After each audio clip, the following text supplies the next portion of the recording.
പുതിയൊരു പള്ളി പണിയണമോ വേണ്ടയോ? അമേരിക്കയിലെ ടെക്സാസ് ഹ്യൂസ്റ്റണിൽ ജ്ഞാനായക്കാർക്കിടയിലാണ് ഈ തർക്കം മൂത്ത് ഇപ്പോൾ അത് പള്ളി യുദ്ധമായി മാറിയിരിക്കുകയാണ്. കാര്യങ്ങൾ എറണാകുളം ബസിലിക്ക മോഡൽ അടിപിടിയിലും സംഘർഷത്തിലും ഇപ്പോൾ എത്തി നിൽക്കുന്നു. ജ്ഞാനായ സമുദായത്തിന് നിലവിൽ ഹ്യൂസ്റ്റണിൽ ഒരു ദേവാലയം സ്വന്തമായി ഉണ്ട്.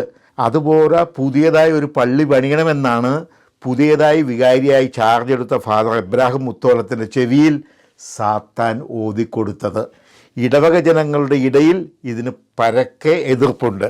ഈ പശ്ചാത്തലത്തിൽ ജനഹിതമറിയുവാൻ അടുത്ത ഞായറാഴ്ച പൊതുയോഗം കൂടുവാൻ തീരുമാനിച്ചിരിക്കുകയായിരുന്നു. എന്നാൽ പൊതുയോഗം കൂടി തീരുമാനങ്ങൾ എടുക്കുന്നതിന് മുമ്പ് തന്നെ വികാരിയച്ഛൻ ബാക്ക്ഗ്രൗണ്ട് വർക്ക് തുടങ്ങി. കളി തുടങ്ങുന്നതിന് മുമ്പ് തന്നെ ഗോളടിക്കുവാനായിരുന്നു അച്ഛൻ്റെ പ്ലാൻ. അതനുസരിച്ച് പുതിയ പള്ളിക്ക് വേണ്ടി സപ്പോർട്ടിനായി അദ്ദേഹം പലരെ കൊണ്ട് നിർബന്ധിച്ച് കടലാസിൽ ഒപ്പിടിയിപ്പിച്ചു എന്നാണ് ആരോപണം. പൊതുയോഗ ചർച്ചകളെ സ്വാധീനിക്കാനുള്ള അദ്ദേഹത്തിൻ്റെ ഈ കുൽസിത നീക്കമാണ് കഴിഞ്ഞ ഞായറാഴ്ച പള്ളി യുദ്ധത്തിൽ കലാശിച്ചത്. രണ്ടു കൂട്ടരും നല്ല അസൽ തയ്യാറെടുപ്പോടെയാണ് കഴിഞ്ഞ ഞായറാഴ്ച പള്ളിയിൽ വന്നത്. വണ്ടിയിൽ ഉച്ചഭാഷിണിയൊക്കെ വെച്ചിട്ടായിരുന്നു അവരുടെ വരവ്.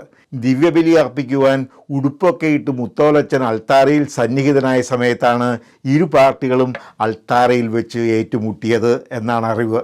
ഏറ്റുമുട്ടലിൽ ഒരാൾക്ക് പരിക്കേറ്റുവെങ്കിലും പോലീസ് സമയോചിതമായി ഇടപെട്ടതിനാൽ കൂടുതൽ അനർത്ഥങ്ങൾ ഒഴിവായി.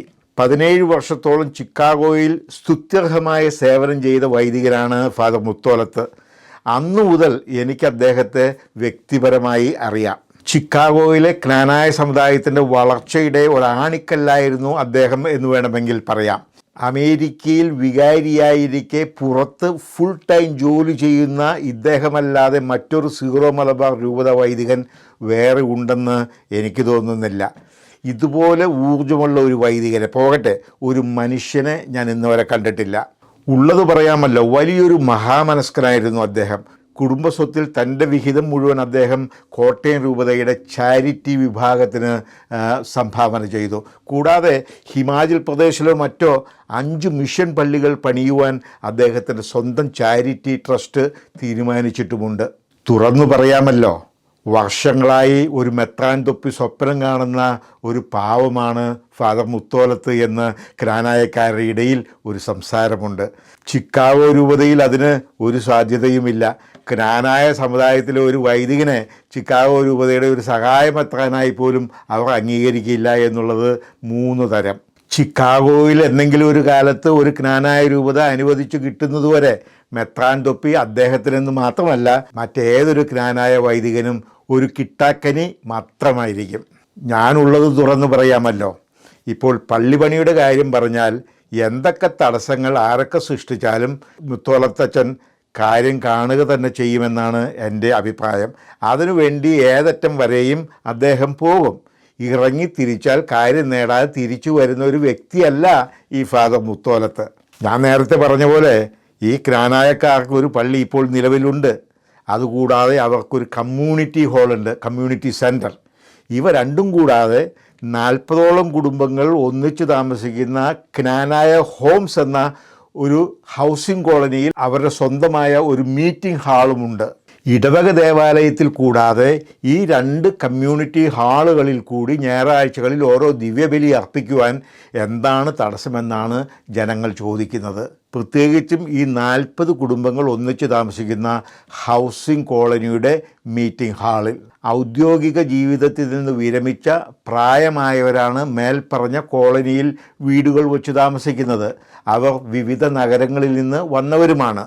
ഇവർക്ക് വേണ്ടി അവരുടെ മീറ്റിംഗ് ഹാളിൽ ഞായറാഴ്ചകളിൽ ഒരു കുർബാന ചെല്ലുവാനുള്ള ഒരു ആവശ്യം അവർ ഉന്നയിച്ചിരുന്നു. മുത്തോലത്തച്ഛൻ അത് അപ്പാടെ തള്ളിക്കളഞ്ഞു.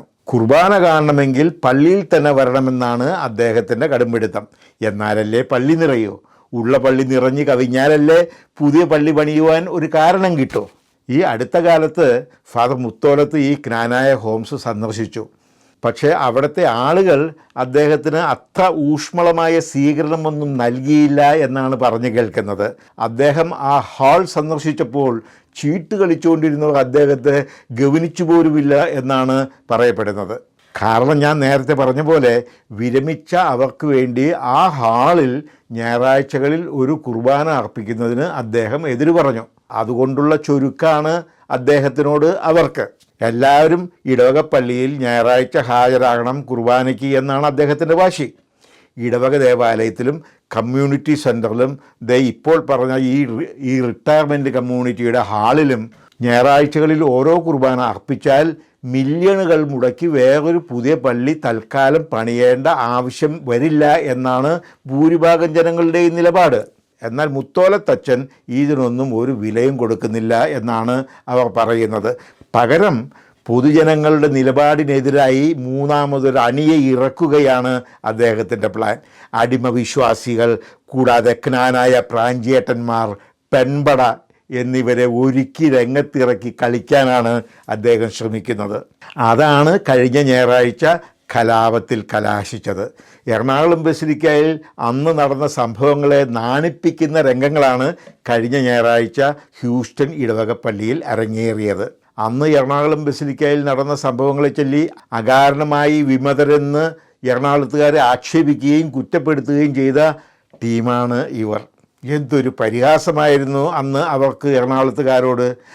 അവരാണ് ഇപ്പോൾ അൾത്താരയിൽ കയറി വിശുദ്ധ കുർബാന തടയുകയും പൊതുജനങ്ങൾക്ക് ഉതപ്പുണ്ടാകുകയും ചെയ്തിരിക്കുന്നത്.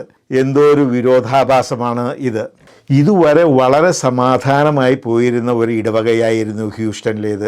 അവിടെ എന്തിനാണ് ഈ പ്രശ്നങ്ങൾ ഫാദർ മുത്തോലത്ത് ഇപ്പോൾ സൃഷ്ടിച്ചുകൊണ്ടിരിക്കുന്നത്? പുതിയൊരു പള്ളി അവർക്ക് വേണമോ വേണ്ടയോ എന്ന് തീരുമാനിക്കുന്നത് അവിടുത്തെ വിശ്വാസികളല്ലേ, അല്ലാതെ താൽക്കാലികമായി നിയമിതനായിട്ടുള്ള വികാരിയാണോ? എന്തുകൊണ്ട് നമ്മുടെ വൈദികർ ഇത് മനസ്സിലാക്കുന്നില്ല? ഞാൻ നേരത്തെ പറഞ്ഞ പോലെ മെത്രാൻ തൊപ്പി സ്വപ്നം കണ്ട് ജീവിക്കുന്ന ഒരു വ്യക്തിയാണ് ഫാദർ എബ്രാഹിം മുത്തോലത്ത്. ഇപ്പോൾ അദ്ദേഹം ഹ്യൂസ്റ്റണിൽ സൃഷ്ടിച്ചിരിക്കുന്ന പള്ളി വിവാദം ഈ തൊപ്പി സമ്പാദനത്തിന് ഒരിക്കലും സഹായകമായിരിക്കില്ല.